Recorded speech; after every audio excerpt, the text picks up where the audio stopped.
Welcome to This Explainer. Today, we're going to fundamentally reframe your entire understanding of confidence. We're shifting it away from this idea of a magical, innate trait that some lucky few were just born with.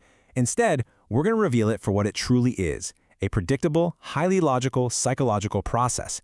So if you've ever felt held back by self-doubt, get ready, because we're about to break down exactly how to architect your own self-belief, literally from the ground up. All right, here's our roadmap for today.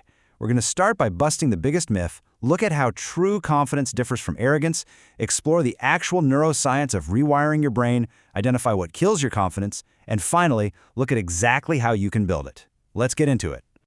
Before we jump into the core concepts, let's ask a pretty crucial question. You know, when you look at highly successful people, speakers, leaders, athletes, why does it seem like they were simply born with a special, fearless gift? From a distance, they look naturally bold, right? Totally untroubled by the doubts that plague the rest of us. It almost feels like a genetic lottery. But, well, psychology tells a very, very different story. Section 1. The myth of confidence. Let's go ahead and bust the biggest illusion that's currently holding you back. You might look at someone standing boldly on a stage and think confidence is just this rare gift or a lucky break. But psychology reveals that it's absolutely not magic. It's not reserved for some small, exclusive VIP club of people. Confidence is actually a mental condition. It's something built slowly over time through your experiences, your habits, your thoughts, and your actions. Honestly, every single human being has the machinery to develop it. Yes, including you. So the crucial takeaway here is this. At its core, true confidence is simply your brain's calculated prediction that you are capable of surviving and succeeding in a given situation.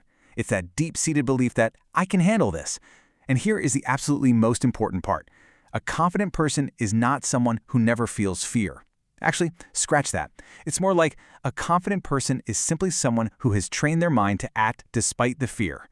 Moving on to Section 2, confidence versus arrogance. Understanding this split is key, especially because a lot of people actually actively avoid building confidence because they're terrified of this. Externally, confidence and arrogance might look kind of similar, but psychologically, they're total opposites. A confident mind stems from a profound inner security. It says, I know my value, and hey, I can improve. Arrogant people, on the flip side, are actually driven by insecurity. Arrogance is just a defensive mask used to hide a deep fear of appearing weak. While true confidence creates calmness and allows you to admit mistakes and learn, arrogance creates tension and this constant, exhausting need for validation. Section 3, rewiring the brain. Let's dive into the actual mechanics of neuroplasticity. Psychologists use this incredibly powerful phrase to describe confidence: accumulated psychological evidence. Now, what does that mean? Well, your brain is constantly collecting data from your experiences. Every action you take, every success, every failure, and every single time you survive a tough situation, your brain stores it as evidence. So your belief in yourself is built slowly through this real-world data collection. It's like a giant puzzle you're piecing together over time. Think about learning to ride a bicycle. If you fall off, struggle, but keep getting back on, your brain stores that evidence. Okay, I struggled, but I survived and I improved. That builds confidence. Conversely, if you fall once, feel embarrassed, and just completely quit, your brain stores a very different message. I am not capable. Over time, these mental records literally become your identity. Your brain is always in the background asking, can I handle this? Have I survived this before? Now, what's really fascinating here is the science of neuroplasticity. You see, many of our confidence patterns begin in childhood. A criticized child might learn to stay quiet, while an encouraged child learns to explore.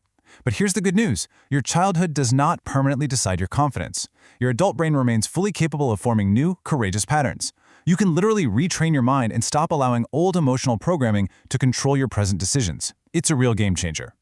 All right, Section 4, the confidence killers. We need to know exactly what destroys our self-belief and how to spot these obstacles. So here are the 4 massive confidence killers. First up, constant comparison, especially on social media. This trains your mind to ignore your own growth and obsess over completely unrealistic standards. Second, negative self-talk. If you constantly tell yourself, I always fail, your brain just accepts it as an emotional instruction and eventually a hard truth. Third is the fear of failure. Your brain interprets social embarrassment almost like physical danger, causing you to avoid challenges just to protect your ego. And finally, lack of action. Waiting to feel confident before you act, That keeps you trapped right in your comfort zone where confidence simply cannot grow. Which brings us to Section 5, Building True Confidence.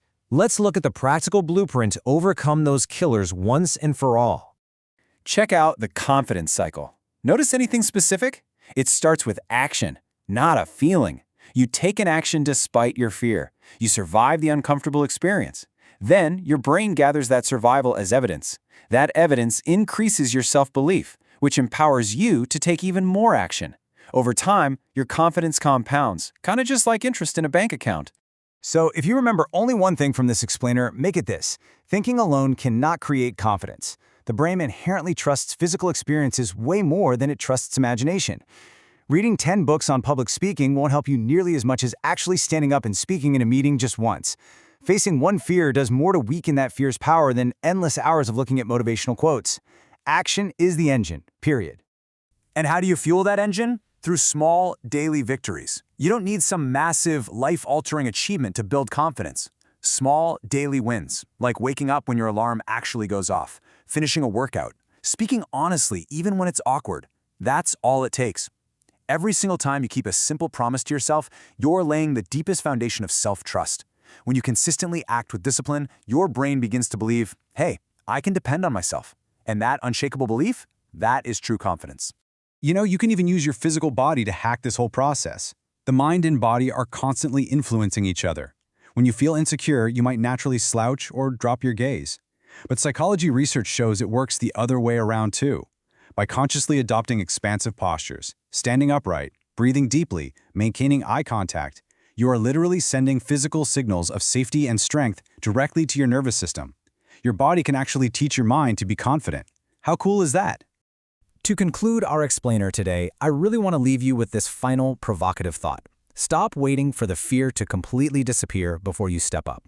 Every confident person you admire has moments of paralyzing doubt. They just don't let that emotion dictate their behavior. Confidence is not perfection. It is simply having the courage to act despite the fear, trusting in your ability to face whatever life throws your way. So what small action are you going to take today to start gathering your own evidence? Start building your belief right now.